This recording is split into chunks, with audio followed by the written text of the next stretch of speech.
What's going on, world? I'm Nick Ross, and this is Fish Tank Sessions.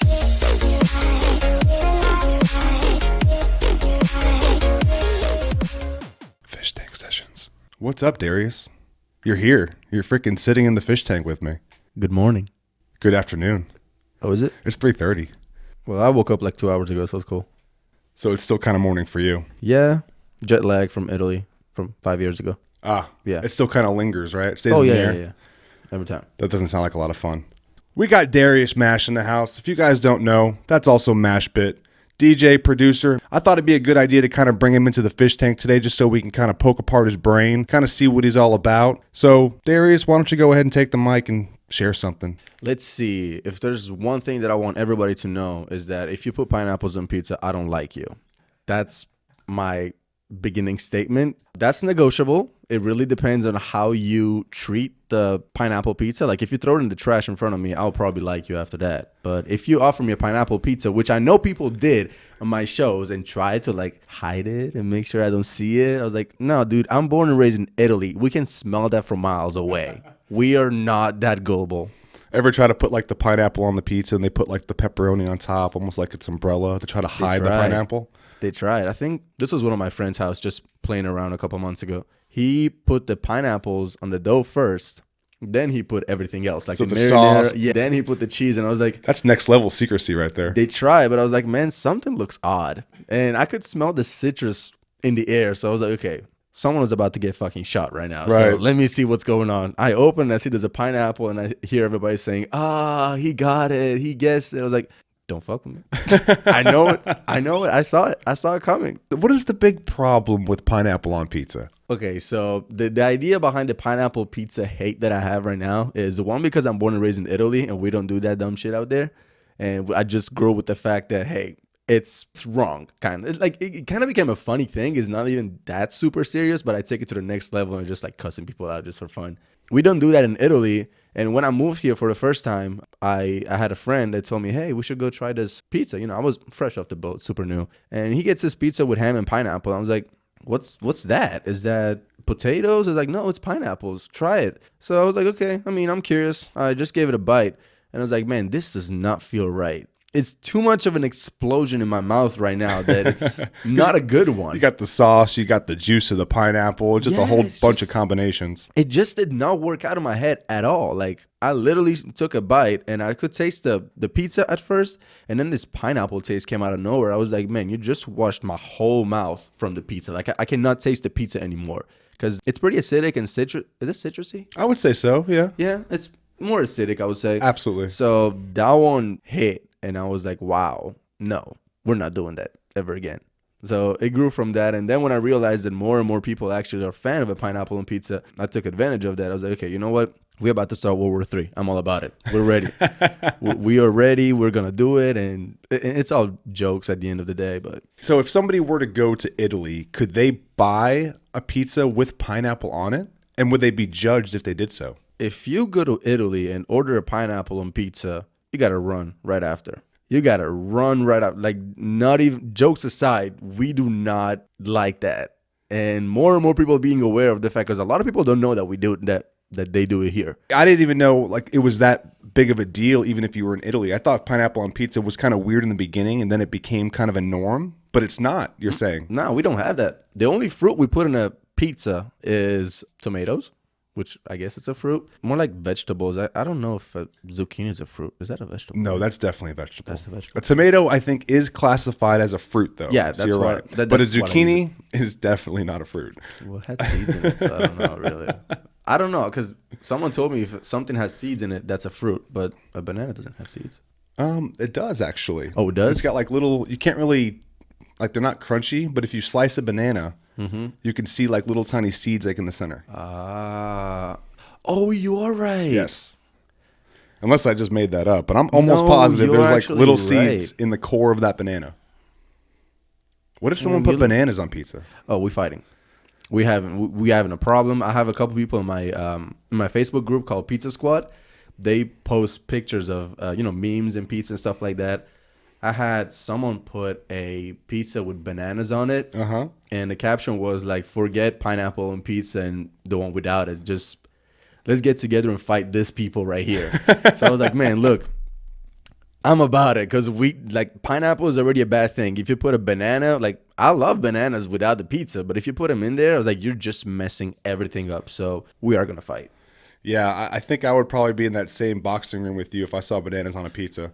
Because, I mean, you don't have, it just adds more mush to it. So it's almost, that does not belong. It just doesn't taste right. Like, one is crunchy, and the tomato sauce is a little more savory, I would say, and the cheese as well. But then you put a sweet banana on it. I'm like, no, we are messing something up. We got lost. And, bro, I've seen everything. I've seen a picture of people putting kiwis on a pizza. I think I saw that picture on your page. I hated that. And during Halloween, they had a pizza with candy corn on it. Oh, my God. I was like, man, you guys are taking an extra level. But the worst one that I've ever seen was this one. I think it was on Twitter or something. They took the pizza and they dipped it in milk. Wait, like a slice of pizza, they folded it up, dipped it in milk? Dipped it in milk, in a glass of milk. Okay, then what happened? Then they took a bite? Well, I mean, it was just a picture saying that, hey, let me get you guys on something really good. And they just dipped the pizza in the milk. Oh, my God. And everybody in the thread was like, oh, my God, are you like Satan, or what are you? Like, you are not part of this country or this world. And I couldn't agree more. I mean, I got to say, if there was any type of judgment required, it would be for someone dipping a pizza into milk. I'm about it. So it's funny you were talking about Pizza Squad. I was a part of that group now for a couple of months, and it wasn't until you and I met then I realized, oh, that's your page. Yep. I did not know. And then actually getting to meet you last Saturday at Green Elephant, seeing how Pizza Boy kind of all coming to life, I was like, oh, so now that page makes so much more sense. When did you start that page, Pizza Squad? I think I started that around October, before Freaky Deaky, because the Pizza Squad thing, the Pizza Boy thing actually became way, way bigger the more I was approaching the Freaky Deaky date. And I just took it to a next level, try to, make it more of a brand than just like a saying like that. So I saw a lot of people, like producers out there, make a fan page, and they don't never call it like producer name fan page or stuff like that. Usually they do, but they have something or a theme that somehow resembles them, which is makes sense. Yeah, aliens, or Subtronics as Cyclops. Yeah. And just going Dirt on Monkey like has like the Banana Bunch. Exactly. So they all have their own theme, and I didn't feel like calling it MashBit fan page, because that would have probably grown way slower, because it'd be like, it's just all about MashBit, so we have to do that. This is all about him, blah blah blah. I don't know if I want to join. So I decided to go around it, be like, okay, we're gonna make a group about pizza, post your pizza pictures, pizza memes, and all that stuff, and it just started growing from that, and now it's kind of a fun little community, Yeah, it almost became almost like a sub brand for MashBit. That's pretty much the brand, the sub brand for what I do, MashBit, the Pizza Boy, and I just go with that, and everybody knows how obsessed I am with pizza, and it's a fun little image. I like it. My dad is not that much into it, because like, okay, one day you have to stop talking about pizza. I was like, hey, as long as people want to keep listening about pizza, I'm going to keep talking about pizza. Exactly. I will keep talking about it. I'll keep praising it. I'll keep fighting people about pineapples on pizza. Boom. And it's part of the image. It has to be done like that. And, I'm releasing merch about pizza. Like, we have a couple designs lined up and stuff like that. So we're taking it seriously. It's going to be fun. What kind of merch do you have in the pipeline? So we're planning shirts, of course, because they're the easiest thing to actually obtain, if you can call it that way. Makes sense. So we have a couple designs for those. We're trying to get some hoodies as well, and beanies, because those are really easy to get as well. Hats, and I think that's about it for now. It's a good start, all the essentials. Exactly. And, besides that, we have bracelets, we have stickers, and then the more we go forward, we can definitely think about, jerseys or prop tops and stuff like that. When do you think you're going to kind of get to the official release of some of that merch? Is that going to be something we can look forward to this year, or maybe later on down the road? It's definitely going to be this year. Definitely. We're talking probably, I'm not sure yet, because we're still looking at a lot of different options just to make sure we have the perfect price for everybody, because I don't want to charge someone a shirt for like $200 just because it's nice and good done and everything. So I want to find a really good price point where people can afford it, and at the same time, they can support the brand. Sure. That's definitely something that's going to happen this year. That's for sure. Probably in a matter of months. Hear that thunder? Was that a thunder? That's thunder. I thought it was an airplane. No, that's definitely thunder. Because I remember looking through the window here just shortly, and I saw lightning strike, and I was like, oh, is it really about to storm? And it is. Again. Damn. That was not a plane. Such a good weather this morning, too. I know. Well, even like last night, I was up late hanging out with a friend, and the weather was supposed to like pour down rain at 2 o'clock in the morning, and then it like balled down raining at like 3 o'clock in the morning. Welcome to Texas. You never know what's going to go on here. Mm-hmm.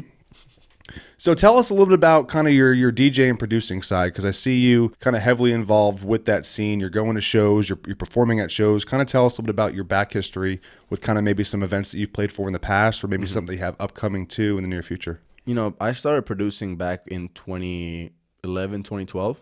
I was like 12 or 13 at the time. I was just a little kid with a crappy laptop, and you know, I found out about this program. I was like, man, it looks pretty cool. You know, before that, it was mostly like my sister showed me videos of people at Tomorrowland, the big festival. I was like, man, I'm wondering, how does it feel to be there in front of almost 200,000 people? Like, that has to be one of the greatest feelings ever, because you'd be like, I'm accomplished. From that day till now, still, my goal is to play at Tomorrowland, just in front of all those people. It's been my goal since then. And, you know, I started trial and error every day. Just, you know, open the program, press a new button, mess something up, close it the next day angry, and just keep going like that till you learn something new. And it took a while. You know, I would say from 2011 to 2016, in that 5-year range, I've made, you know, the most learning, but it was probably the most frustrating one as well, because, you know, for the longest time, I could not have something that sounded good.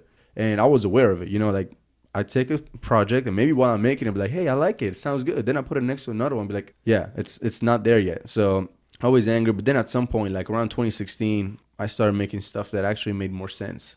You know, I had more feeling. I could actually describe something through the songs. And then from that, I just pushed it even more to get to a point where I can actually talk through my music instead of really just make music. Right. You know, so that's what it's been since then. You know, I had a different name before, actually, before MashBit. And I'm not going to say what name was it, because there's music out with that name, and I do not want to hear anything about those songs. Those are so bad. Like, they were literally 2014 songs, failed big But you room. probably had to kind of go through those stages first to kind of go through those trials and errors, find out the errors, learn from those mistakes, and then you've kind of turned that into something we turn into a whole story. Yeah, it had to be done. You know, I made mistakes out there because I was a kid. I didn't know anything about the industry, so mistakes were to be done in the first place. It's just they can just stay where they are, though. We don't need them to come back out. We're good. We're Gucci. We don't need anything of those songs to come out. Because, I mean, it would just be funny. I'm not even that pissed. I'm pretty sure someone already found them. Hey, well, at least you still have them out there. I mean, I'm sure if people wanted to search hard enough, they probably could find it. It's good to know that there's almost like some secret produced music by you out there lingering that nobody else knows about. Mm-hmm. I'm glad. I'm glad they don't. But, hey, they'll find out eventually, and it might, you know, get some sort of virality going around. Be like, hey, look, this is when he started. I'm like, yeah. That's where I started. And everybody came from somewhere. Exactly. You know, like going from a song that has 3 sounds and just, you know, a dumb pattern that will never be catchy enough to something that it's a little, you know, at least better. So it's always a good thing to see where you start and where you get. But for me, nobody else needs to. Hey, everybody's got their own way. Everybody's doing things their own style. And you know what? If you've got something out there that you worked on that you're not too proud of right now, it doesn't matter, because that taught you to be where you are today. Yeah. And I think that's kind of a life lesson that everybody goes through at some point. Because I've talked to some other people that were in that they used to produce music, and they've kind of said similar things where, oh man, the stuff I made when I was a teenager, whew, it's garbage. I probably should have just kept it on private, but I made it public, and now I don't want to switch it back. So what events have you played in the past? Let's just say maybe in the last year. So since the MashBit project started, which is, I saw the lightning strike right now. I just saw it. Right? Okay. There's that thunder coming back. Oh, yeah. It's going to be a stormy recording. Oh, yeah. It's all, I'm about it. So the MashBit project started at the end of 2017. Okay. So since then, I played at One City Music Festival. That was the first one I ever played at, from EDM DFW. So that's the first one I've ever played. And that was my first time ever on CDJs as well. So I was super stressed. I didn't sleep that night because I was trying to figure out how to use them. I literally started reading the manual because I feel like I could not get enough information from YouTube videos and stuff like that. So that was my first festival around the end of 2018. So that was when MashBit started, a year, something like that. And that's when I started getting into the EDM scene completely. Because before that, I was more confused. MashBit started as a, you know, making beats and try to, you know, reach out to rappers and stuff like that. So that's when it started. But it just did not feel right. I was like, man, I don't like making beats like this, and I want to tour. I want to get out. I don't want to stay home just making beats for someone that For somebody else is going to go play them on another stage. exactly. And I mean that's not a bad thing necessarily. Like I would hope they would go and play on the stage and stuff like that because it's nice. It's nice to see a beat that you made going somewhere like that. But most of the time, I had people over recording, and it was just stuff that I did not want to like. I wouldn't say associate with, but something like that, because it wasn't who I was. Sure. It was who they were, and they liked that image. I didn't, and I had a couple people try to release music, and I said, just don't worry about the credit. Just go ahead and use it. I don't want I don't want my name attached to that. Yeah, exactly. Because then the more you go forward, still your name is still there. So if someone actually wants to go deep and look for another song, they'll be like, oh, he made this. That's weird. Okay, whatever. So that's where MashBit started, and then I started shifting into EDM side. And after one city music festival I played in South Texas in 2019, last year, February, I played my first headlining show down there. Pretty good turnout. Had some fun. It was my first time traveling. To DJ somewhere, and the border has some great food. So yeah, I really enjoyed that part of it. I came home like 3 pounds fatter. After that, I took a little break because I was going through, I was finishing up college and I was graduating. So I had to study a little more, and I had to really go deep into getting all my credits. So I was like out from 6 a.m. in the morning to get to school and coming back at 6 p.m. So I was always super, super exhausted, and I could never get the chance to actually sit down and make something.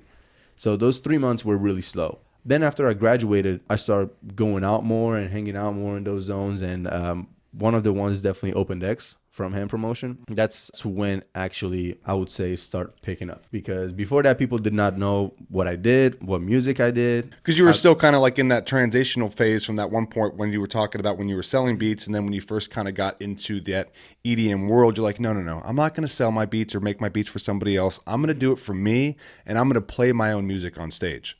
Exactly, and that's exactly how it went forward. The first time that I showed up to the Open Decks, I wasn't even expecting to be selected. I think it was more entries than slots available. So I was like, okay, you know what? There's 50, 60 of us in here, and there's only 35 slots available. So if it goes, it goes. If it doesn't, hey, I'm meeting some people anyways. Absolutely. And they ended up calling my name, and I was like, oh, man, that's really, really cool. What do I do now? And I had another gig that night because open format gigs, so I had to do it early. I had to be one of the first ones playing, and I took the earliest slot. I just started playing some music, and then they told me that it was a 20-minute set, and I thought it was like 5 or 10, so I didn't have enough music. I was like, okay, well, I just had like a couple originals. I played an all original set, and it was when the MashBit sound was still shaping, so it wasn't all the way there, all perfect. But a good way for you to kind of get your music out there. Yeah, definitely. To get them familiar with the introduction of the MashBit sound, if we can call it that way. And I remember, like, when I was DJing over there, it's the CDJs were still pretty new to me. I played them 2 times before that moment. So I approached her over there, and Zinnia still makes fun of me. She was like, because you approached it like super shy and didn't know what to do. I thought you didn't know, you were scared and everything. And then I plug it in and I start playing, and, doing open format gigs for a couple of years, I scratch a lot. And apparently that was a part where people started getting impressed. They were like, wow, do you scratch? Like, when did you learn that, and how can you integrate it? I was like, oh, that's pretty cool. People are impressed by that. Yeah, well, it's not something that you see regularly, especially now, and even in the EDM world, you don't just see scratchers just going up there and playing. Exactly. And that's why I kind of kept going with it, because I like scratching. It's fun. Pressing play and then fixing like that, it's fun and everything. But I find myself sometimes just being there, hanging out, not doing anything. So I like to just grab in and play around a little bit. And now I really put that into my sets. Like, I want some specific songs that I have ready for my sets. They have a pretty long ending, so I can have some sort of scratching going on, just to give a little bit of an extra taste of the show. And it's different. I think people kind of recognize different when you're doing something that's kind of maybe out of the ordinary, that when they're seeing from other people that are performing, and then when you go up there and start doing that scratching, it's just like, oh, this is different.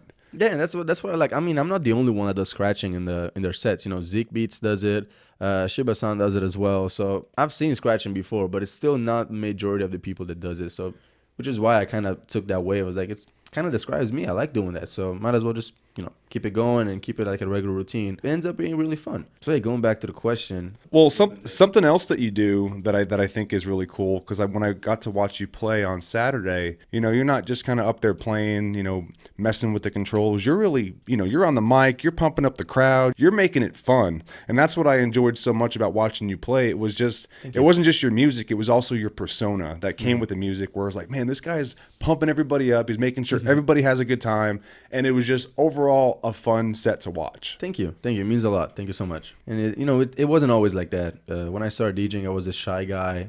I used to have a hat, and actually it was funny. It was a Gucci hat. Ooh. Just to make it super Italian. Of course, makes sense. And that used to be my my theme. The Italian DJ, just dressing like an Italian dude, pretty much. And I used to put it over there, and I was super shy. I didn't want to look at anybody, and I had a hard time actually trying to accept that a song maybe wasn't doing that good to that crowd. So I grew into accepting the fact that, hey, I'm in control of this right now. If there's something I need to do to get him going a little harder, I will do it.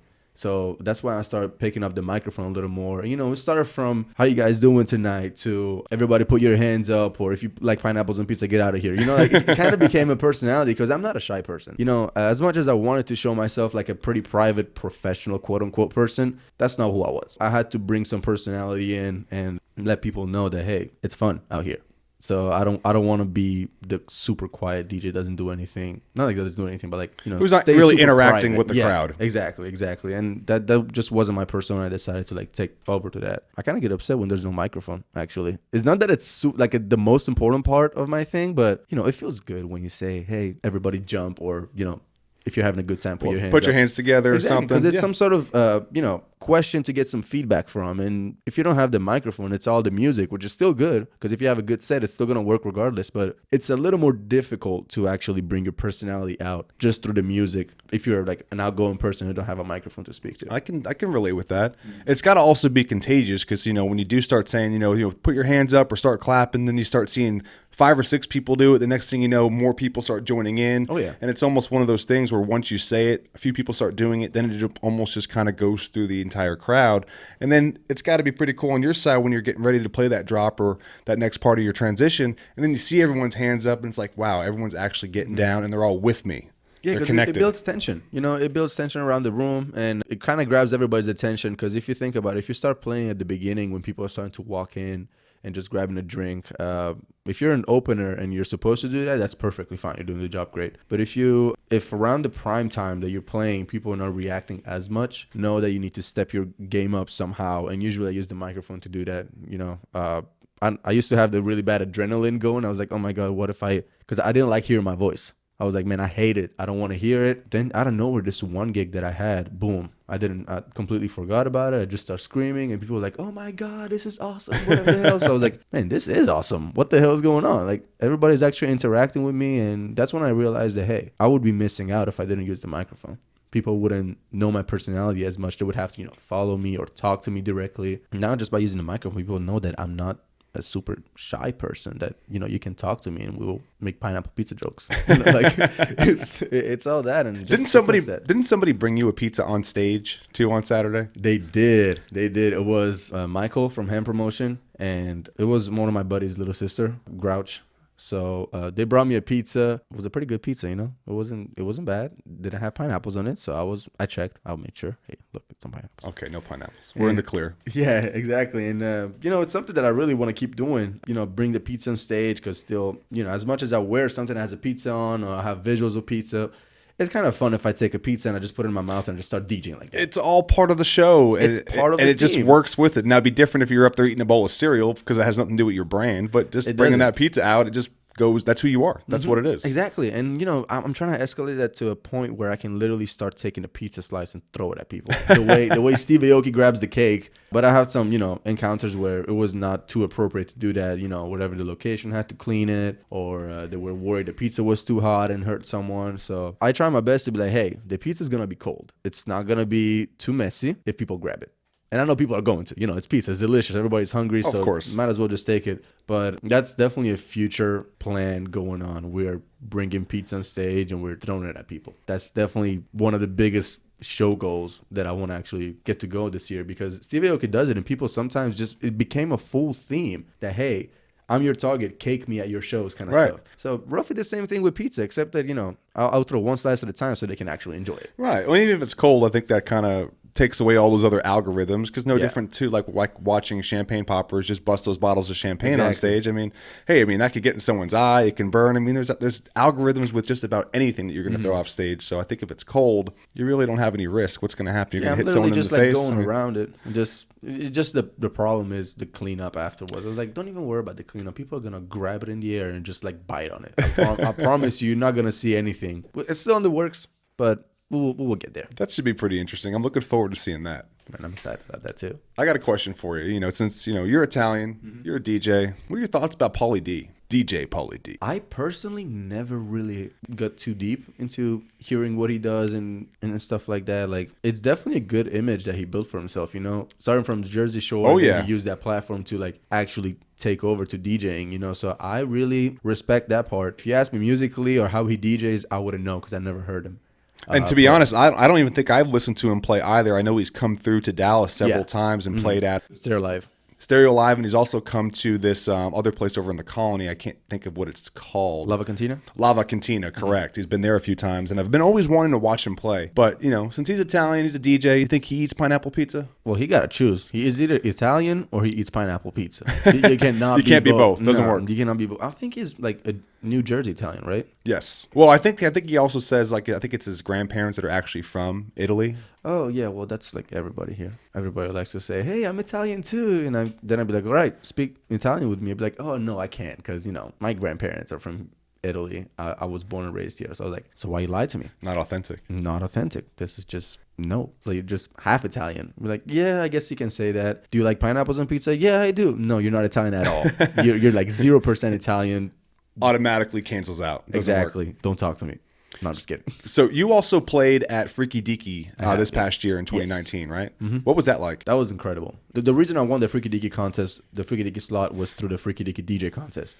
I submitted a mix and I started promoting it, asking people to vote and stuff like that. And at some point, I realized that I took too many people on my Facebook. Like, I was getting Facebook jail all the time for how many messages I was sending. I decided, hey, if I keep doing this, I'm not going to grow too much and go to the top 3 or, get visible like that. So me and my manager decided that it was a great idea to start meeting random people outside, just walk on busy places and hand your flyer, be like, hey, I'm doing this contest. If I win, I perform for this amount of people. It would be awesome if you could help me out. And it went forward like that. And the day that I found out, I actually have the video of the moment that I found out. It's on my Instagram, and man, it's amazing. I could not believe that, the moment I received that email. Just everything about that Freaky Deaky experience was incredible. It just felt so, I would say new, really, because I really didn't do nothing that big till that moment. So seeing artists like that I look up to just chilling backstage, and I'm literally there, like shaking their hands and talking to them. I was like, man, this is what's going on? This is incredible. Had to be just like a surreal moment for you. Exactly. Like, it was something that I did not I could not accept for the longest time. I was like, man, this is incredible. I cannot believe it. It still feels like a dream. Just walking backstage and seeing Steve Aoki just chilling, or Dioro just chilling on the other side, and Martin Garrix at the end just pulling up with his big SUV. So I was like, man, this is what the hell is going on? Like, this is awesome. And then just the playing part. What was that like in that moment? Because when you walk on one of those stages at Freaky Deaky, I mean, you've got a big crowd in front of you. So what was that feeling like? That was amazing. That was definitely one of the best feelings and the most rewarding experience, really. Just the beginning of everything. It just told me that, hey, this is the confirmation that you want to do this. You want the rest of your life to be about music, and you don't want to do a 9-to-5 job kind of thing. So right. you know for a fact that this is what you want to do, and this is the proof. Because as soon as I got out of that stage, at the end of my set, I was like, man, it just went by like that. It's what? When's the next one? I want to do it again. Like, I want to do it over and over. And this was too rewarding, playing my own music and seeing people headbang to it, and people react to my songs and all that. So I was like, man, this is awesome. Were you heavy on the mics during that set? Did they have a mic for you? Yes, they did. Yeah, I was pretty heavy. Okay. I used the mic quite a bit. I kind of screamed, and the next day I didn't have a voice, which would technically make sense. So I was okay with that. I kind of lost my voice the next day, but it was all worth it. When you submitted your mix to Freaky Deaky, did you use a combination of your own music with some existing music, or did you just use just mix all other artists' music? Kind of how did that look like? So the mix that I had for Freaky Deaky, I recorded that in like when I woke up at 8 a.m. one day. I was like, okay, you know what? If I don't do it now, I'll never do it again. So it was a bunch of edits that I've made, you know, from familiar songs like, you know, Kendrick Lamar or DaBaby or, you know, songs that everybody's familiar with, and then take them with another drop and just go ahead like that and back and forth. So I think I mixed like roughly 35, 40 songs in 20 minutes. Wow. Which is, it was really, you know, it was really fun because I still listen to it sometimes these days. And Still like, impressed by it? Yeah, because I was like, man, this is actually turned out pretty good. You know, it's fun, and people that listen to it be like, man, I want to stop sometimes listening to it, but I just want to find out what the next drop is. And then just goes forward till the thing is over. Unfortunately, I did not put any of my songs in there because at the time I was just, you know, thinking about doing this whole mix and making sure I can actually, you know, everybody that could listen to it be like, oh yeah, this is really, really cool. And then not make it too awkward when I get to a point, be like, okay, this song is okay.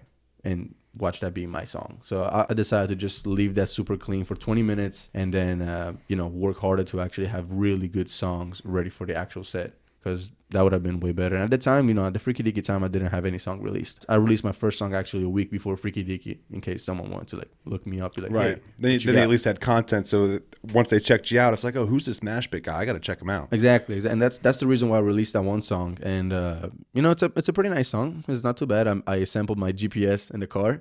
And I started doing that. It was just for a funny video, but I was like, hey, might as well just finish the whole song. Like, yeah.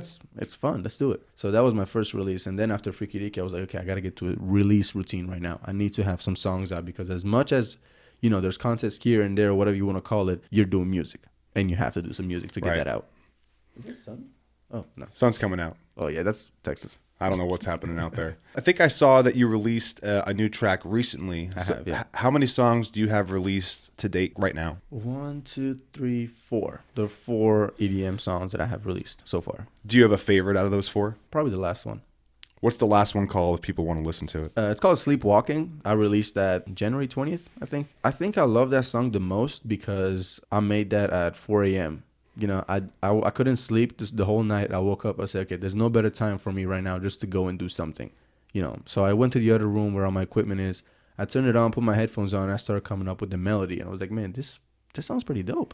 So let me keep going on that. And I think it started from 4 a.m. and I went back to sleep at 7. And, you know, I didn't have too much done of the song, but at least a structure where I wanted to go, what I wanted to do with the song. Almost had like a little mini foundation. And also what I hear is some of the best ideas kind of come between like that 3 a.m. to 6 a.m. nights where you can't sleep or you're staying up and you're just too wired in to want to do something for you. And then you get super creative because you're in that moment. Okay, there's nothing else going on. I have no other distraction. Let's get down and figure out what we can create. Exactly. And that's exactly how it happened. You know, like I called the project Sleepwalking because I really felt like that's what I was doing. And, you know, I didn't have a plan to actually name the song like that. When I finished the song and I was trying to figure out a name for it, I was like, man, Sleepwalking sounds good. You know, it actually has a message behind it. So if it's something that you started at 4 a.m., I think it rolls perfect. It makes sense. It does. I decided to just keep that one. And it's doing great so far. People are really loving it. I love when I get some reaction like that. And that's probably the song I'm the most proud of because, you know, when you finish a song and you get up from your chair and you close your eyes and you think you're listening, like thousands of people in front of you are just like banging to it. I was like, yeah, that's definitely a good feeling. That's got to be probably the number one best reward is when you spend that much time creating your own track and then you actually get to play it in front of people and then just seeing their reaction of just them having a good time while you're performing it. That's got to be kind of the best reward for that. It is. You know, it's definitely what this whole thing is about, really. That's what I do music for people that can relate to it, people that want to have a good time and all that. So that's really what I just want to do my whole life. And the most rewarding experience, as you said, it's definitely that part for sure. So what about you, Darius, you as a person? Like, you know, are you married? Do you have a girlfriend? Do you have kids? What's going on in your life, in your personal life? I'm 20. So you're young. It's too early for me to get married. Currently just really focusing on music. Do you do anything else besides music right now? You know, I like to hang out and stuff like that. But if I would say a hobby, it would definitely just be music. You know, I go to the gym and stuff like that. Those are just routines. But the main actual thing that I like to do is music. Everything else is just hanging out or just watching YouTube for 4 hours a day. Sure. Stuff like that. You know, there's so much I can learn. So I just watch YouTube all the time. YouTube is just like a university today. You know, it is, man. I'm still surprised that it's free. Even though they now have the, I think, YouTube Red, where now you can pay a subscription and basically get no ads and listen while you even when you close your phone. But Yeah.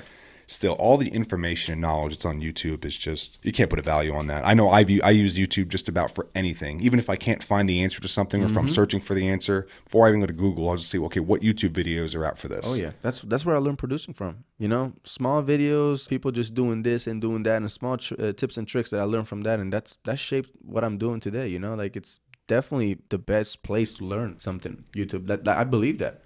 I really believe it. Like every time someone be like, "Hey, where do you learn how to produce? What do you do? Where did you go? Where did you go study?" I was like, "I went to study here, but the most I've learned for electronic music is definitely on YouTube." Yeah. Like it's such a powerful platform that I really tell everybody you have to use it its full potential. That one is a golden ticket. I've had a lot of people come through that have kind of talked about producing music, and they all kind of give that same point where, you know, if you can't figure something out, you got to dedicate the hours each day to YouTube, watch several videos, maybe even several hundred videos, so you find that right person that you can pick up how they present, because everybody's different. And once you find that channel, you find those videos and you dedicate those hours, it's amazing how much you learn just by having somebody else show you.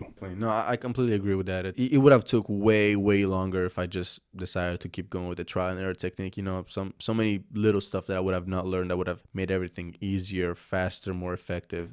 So just use YouTube at a full potential. What platform do you produce on? I use a FL Studio. You know, everybody looks down on that. Be like, oh, it's not that cool, whatever. There's so much hate going on. But I started on that, and I just decided to stick with it. You know, it's a good platform and just makes it easy for me to make a song. So I decided to just stick with it.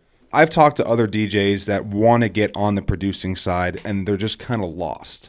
You know, they looked at FL Studio, they've also looked at Ableton, and, you know, they know where to go for that, but as far as like the whole producing side, they get a little bit lost. What's the easiest way that maybe you could educate somebody to maybe kind of get the basics going on FL Studio, for example? Definitely be patient. Definitely. For the longest time, I was more into the DJing side than producing. So I know what people think when they say, oh, I wish I could produce and stuff like that. You know, when you DJ, sometimes, you know, you tend to rush. I made the same mistake too. You tend to rush to finish a song so you can try and play the same night and then say, hey, I made the song.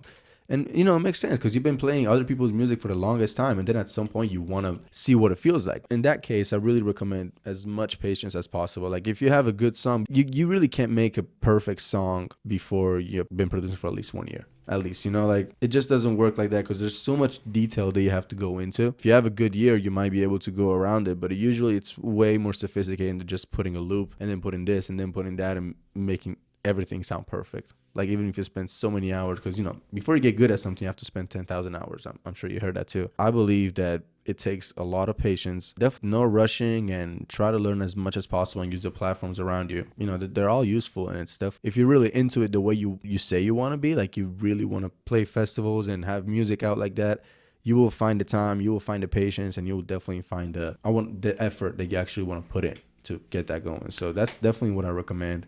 And don't get intimidated by FL Studio, by the way the platforms look. Everything is supposed to look hard if you never saw it before. Right. So when you learn something, everything looks more familiar and easier, and that's definitely how you can, you know, keep going. So I was talking about that on a previous episode. Whenever I first started doing the podcast, I use Audacity to do all my editing.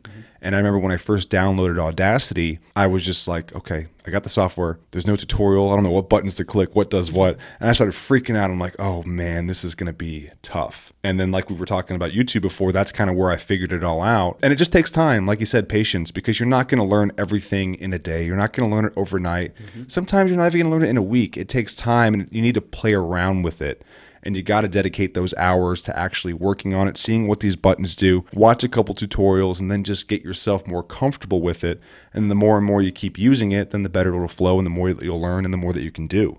I agree. If you can put numbers or hours to it for your song Sleepwalker or Sleepwalking, how long did you think that maybe took you to create? The project file for that one says, I think 75 or 80 hours that I put into that one song. And that includes, you know, the process of mixing it and mastering and all that. So that takes the time as well. But just the creative process to go from zero to the final product, I would say at least 70 hours. Wow. And, you know, it sounds about right. A lot of people can do music in one day or a couple hours. And I really respect that. Like, that's super, super good and super creative. I usually tend to, like, like to sleep on the song, and then the next day I wake up and actually have fresh ears. Be like, okay, you know what? This was cool, but let's try this other thing. It just goes like that for a while. Oh, because I'm sure in the beginning when you start making a song, you're probably listening to it over and over and over again as you add a new beat to it, or you add a different drop or a transition or something to it, and then you start getting used to it, and then if you don't sleep on it, then you're just so used to hearing it, you think it's fire, and then the next day you sleep on it, it's like, oh, you know what, I'm gonna move, maybe that beat somewhere else, or I'm gonna synth this a little bit differently. Yeah. It just kind of gives you a different look at it. Definitely. And that's why I recommend really, like, if you're to a point where you're not that comfortable with trusting your ears after a couple hours, I'm talking like big DJs right now that have been producing forever. They're on a point that they know what something sounds good and something sounds bad just right away. So they don't have to sleep on it like that. I usually still do it, and I recommend people to like chill out before you actually, put a song out and be too proud of it, because then you might wake up the next day and be like, oh man, I wish I did this. And there's nothing worse than actually, waking up the next day and be like, man, I wish I did this. I wish I did this instead. I went through that, and it's not the cutest thing, especially because for the longest you start believing, hey, this song is the one. It's so cool. I can't wait to put it out. Trust me. Wait. Take the time. It's worth it. So it seems like you've been able to accomplish a lot at such a young age, with you just being 20 right now. I mean, playing One City, playing Freaky Deaky, plus I've seen you at other shows here in Dallas.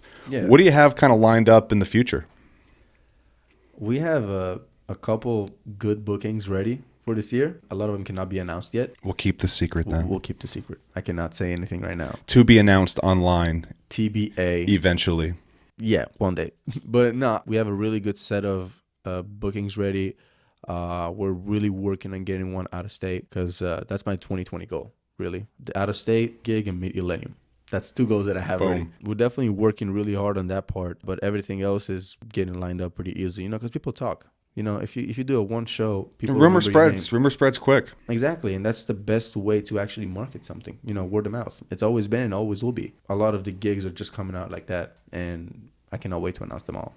Do you plan to do kind of any collabs with any other DJs in the area? Yes, actually. Everybody has those projects that you don't touch anymore, and you never know if someone would actually like that. So I'm not opposed at all. I actually have a couple collabs going on right now. Definitely not opposed to do collabs at all, unless it starts getting to a point where we argue about it and we just don't get along. Like, at that point, why should we have a song that has our name in it if we don't even get along, if we just want to change each other's sound? I usually go for someone that has somehow a similar sound of what I'm doing, so at least it can make sense. We don't go 2 different ways. And probably someone that's maybe open-minded, that's going to understand both sides, because I've heard other people talk about collabs like that, and they say the hardest part is trying to find somebody that actually wants to work together 50-50, where you have others that, they want to work together, but they want to call the shot. Definitely.